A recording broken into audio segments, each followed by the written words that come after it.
ఇటీవల కాలంలో చూస్తే మీరేమో ఒకరిని చీర కట్టుకొని రమ్మంటున్నారు, రాయర్ బనీను లంగాల గురించి మాట్లాడతారు. ఏంటి సార్ ఈ భాష? ఎట్లా ఈ తెలంగాణ ప్రజలకు ఈ భాష నుంచి విముక్తుందా లేదా ఇప్పటికైనా? Flash back.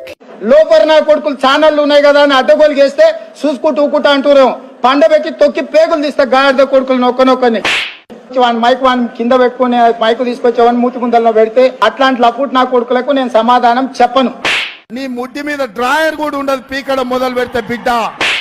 అంగిలాగు ఊడదీసి చెర్లపల్లి జైల్లో చిప్పకూడు తినిపిస్తా బిడ్డ. నువ్వు యాప చెట్టు కట్టేసి లాగుల తొండలిడ్చి కొడతారని చెప్పి నడి బజార్లో ఉరి తీయాలనా? మంచిగా చీర కట్టుకొని ఆడపిల్లలాగా తయారై ఆర్టీసీ బస్ ఎక్కు. మీరే చేయాలి. అసలు ప్రాబ్లమే మీ దగ్గర ఉంది. మిమ్మల్ని ఎవరినైనా ఒకరిద్దరు జైలుకు తోలితే గానీ పరిష్కారం కాదు. ఇట్లా మాట్లాడంగానే వాటిని వేయకుండా బ్యాన్ చేయాలి. అట్లా మాట్లాడేటోళ్ళని చూపించడం ఆపేయాలి.